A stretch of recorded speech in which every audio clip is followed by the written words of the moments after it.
You are listening to InCites, produced by the University of New South Wales Law Society, a podcast dedicated to bring you an insight into law school, the legal profession, and legal issues. The production team would also like to show our respects and acknowledge the Bedegal people, who are the traditional custodians of the land, of elders past and present on which this podcast is made.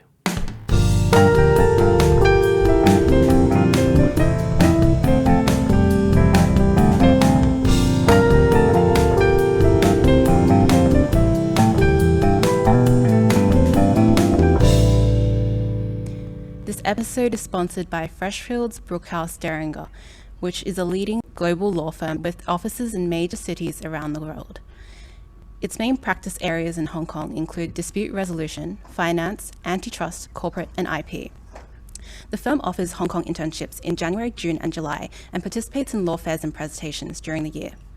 During the 4-week internship, trainees will be assigned to sit with associates and work on a real legal task. Up to 10 students are recruited for each program, and priority will be given to penultimate year students who are fluent in written and spoken Mandarin and English. Applications for the 2022 January internship program are open until 30th of April this year and are to be submitted through the Freshfields website.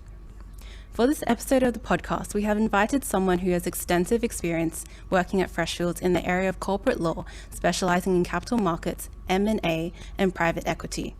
As a graduate of UNSW Law School, our guest completed his postgraduate law certificate at the University of Hong Kong before joining Freshfields as a trainee solicitor.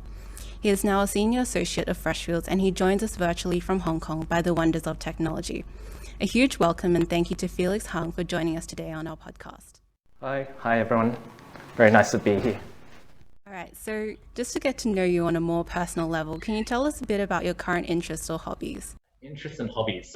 I'm pretty normal kind of guy. I like getting outdoors, a bit of hiking, a bit of tennis, none of which I'm particularly good at. Cool, so it's definitely a change of environment in comparison to being in the office all day. Having lived in both Sydney and Hong Kong, what are your favorite parts of each location, and does the lifestyle differ significantly? So for those who haven't been to Hong Kong, so Hong Kong's very vibrant, fast-paced city. Everything's very small, so most people live in micro-sized apartments, so we're kind of indoors a lot. When we can get out, we try to get out to outlying islands, the mountains, for a bit of hiking. Everything's very convenient, so because everything's so small, we can get around in cabs within, say, 15-20 minutes to most locations. Life kind of follows a very fast-paced lifestyle, and time tends to go by pretty quickly. Sydney is, I miss a lot about Sydney, and Sydney is always going to be home. So I miss the weather, I miss, reasonably priced coffee. Things are pretty expensive here in Hong Kong, as you might find out if people come over. And also food in general, I think, Australia has a lot more of a multicultural scene, I'd say. So you can get really authentic food from different cultures, which I don't think you can get as much in Hong Kong. And as mentioned earlier, you completed your bachelor's at the University of New South Wales, which is the place that I'm sitting at right now. What made you want to study law at UNSW? Did you decide early on, or did it surprise people around you when you told them that you wanted to do law? No, it didn't really surprise anyone. I think I picked UNSW because both my parents went there, and so it's kind of decided quite early on that was kind of the school I wanted to go to. And I think at the time, I think I looked at the program, and it was also, one of the best law schools you could get to in Sydney. And I still think back that it's actually a very challenging law school. All the subjects that you do are actually quite difficult. A lot of bright minds around you. I can still remember kind of sitting in I think probably one of these rooms right here that you're in. A lot of bright minds, a lot of kind of bright ideas. So it's kind of an easy choice, UNSW. Yeah, definitely. Everyone's so smart around here. It makes you feel a little bit daunted, I suppose.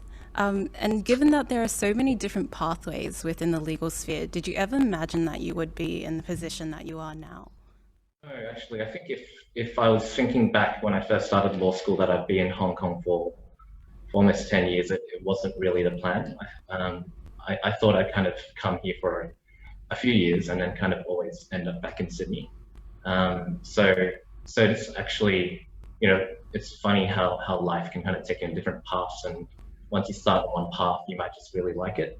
So it's been quite a natural progression staying at Freshfields and in Hong Kong. So, what made you want to stay? What made you want to pursue a postgraduate law certificate in Hong Kong instead of doing a practical legal training course in Australia? And how do you think it's different to what we do over here in Australia? I'd say that the PCLL first of all is something you need to do if you want to be a trainee solicitor in Hong Kong, and it differs quite a bit from PLT in the sense that it's quite a lot of contact hours. So you do need to be in university for 2 semesters. It's actually, I think I look back and it's quite a good program, especially if you come from an Australian university and you're looking to transition into Hong Kong.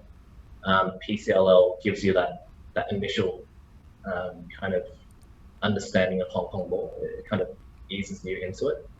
And also, if you're new to the city, it's just a great way to meet people as well. So not having too many connections here at the start, doing PCLL was just a good way to meet people in your peer group. So they're all just people that are essentially trainee solicitors in the same year group as you across different law firms. And so it's kind of a good way to make different connections in the city as well. Mm-hmm. So I know, talking to people in the past, a lot of people didn't like the Hong Kong path because of the PCLL route and kind of having to spend extra time studying. But I'd kind of look at it in the flip side, in the sense that it's an extra year to have a different experience. If you didn't do exchange, it's spending a year abroad doing exchange. So I'd quite enjoyed my year at HKU. Yeah, I think a lot of people would appreciate it's sort of a good transition into legal practice, because a lot of people are unsure about what exactly that might entail. Like they might be looking at a different career, but through doing that course, they have a better understanding of what exactly legal practice is like in real life, other than just doing a uni course on it. Yeah, I think it's quite different from doing a bachelor's degree in the sense that it's a lot more of a focus on actual practice. So there'll be electives on corporate law. There'll be you actually practice speaking in court. So one of the electives, actually I think it was a mandatory required course, was that you have to go to court and speak in front of a real judge and do plea mitigation. So it's all kind of stuff that makes you feel like you're actually being a lawyer for that year and doing actual what you might expect to do as when you do qualify. So that aspect of it can kind of really tell you if you're in the right path. And it's also broader than kind of what you would do once you join an international law firm, because at an international law firm, a lot of it's focused on corporate clients and the business law in general. In the PCLL course, you focus on different areas as well. So you see what it's like to be a family lawyer, a wills and estates lawyer, or kind of a general trial lawyer as well. So you kind of see different aspects that you might not get to see again once you start at a international firm.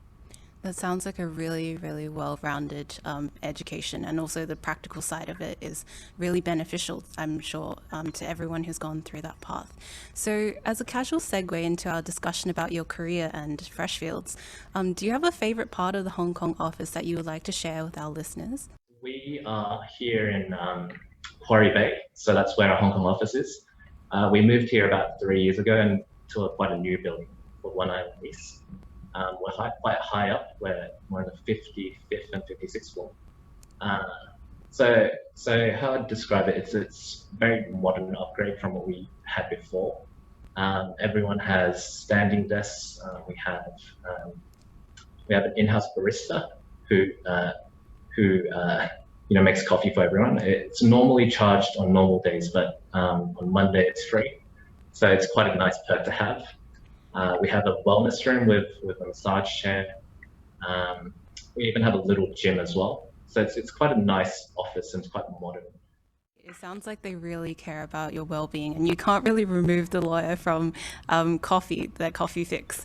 So you began your legal career at Freshfields through completing a training contract. So what was the experience like for you?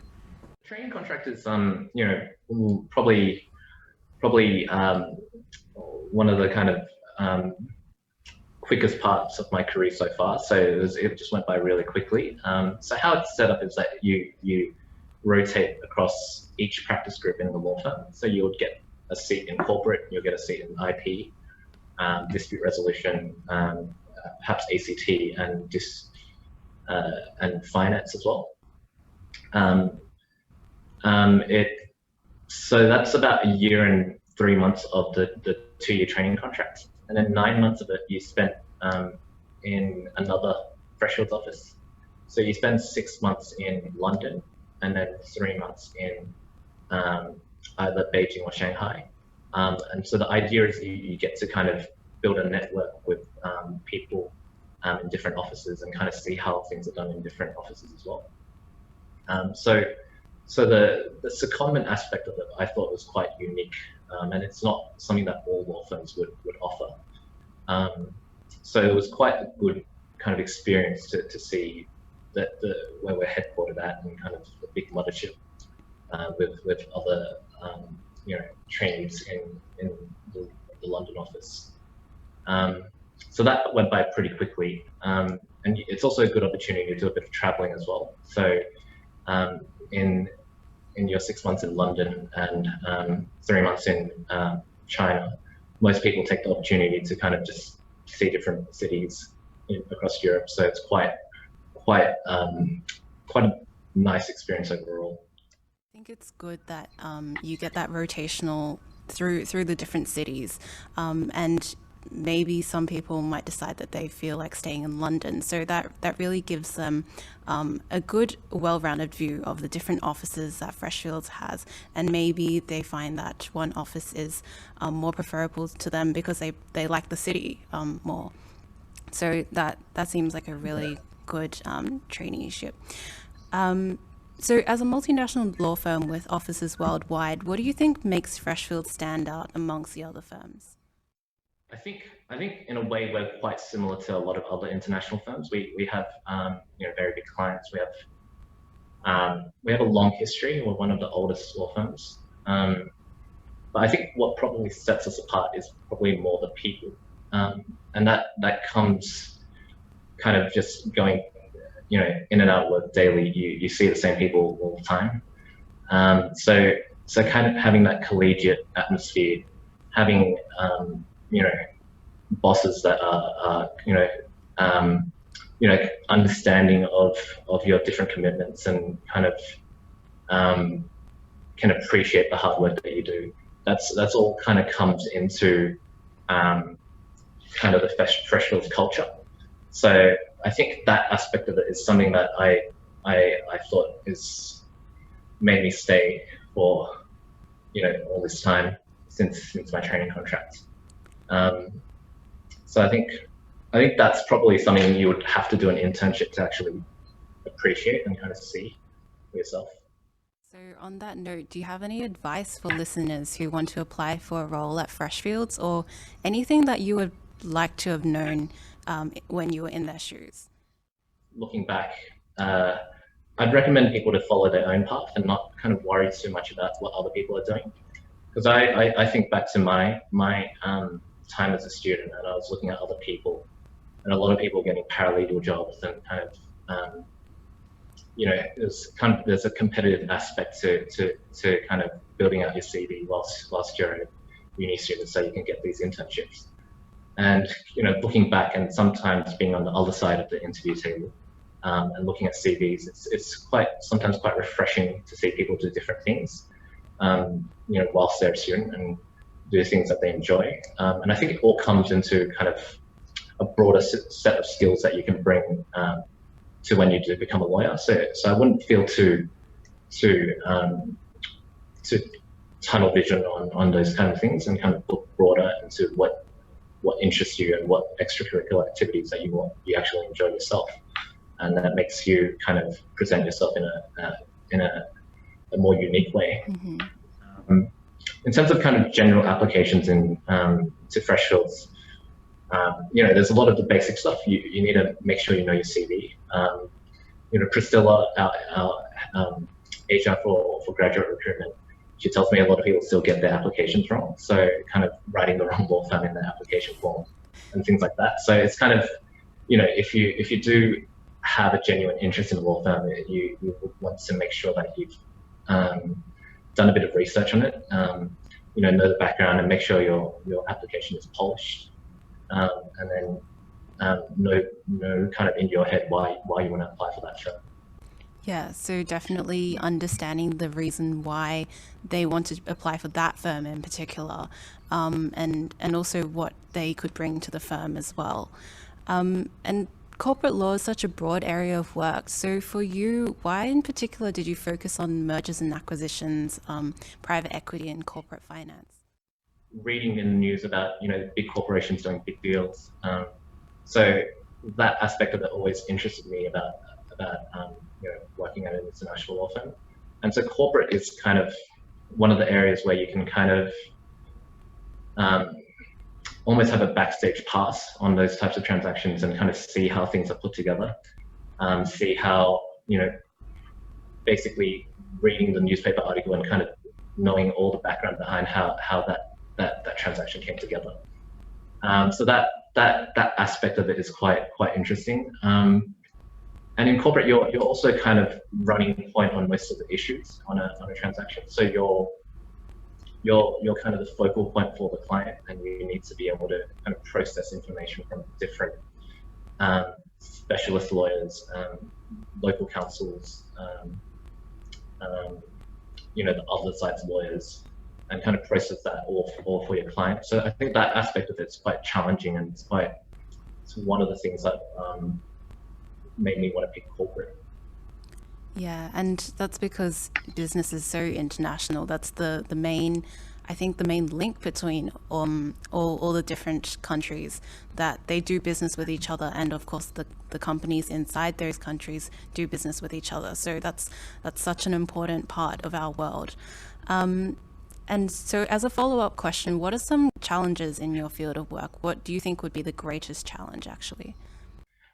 Part of being a corporate lawyer is that you're working on these transactions that often cross-border, across different time zones. So one aspect of it is that it does suck up a lot of your time.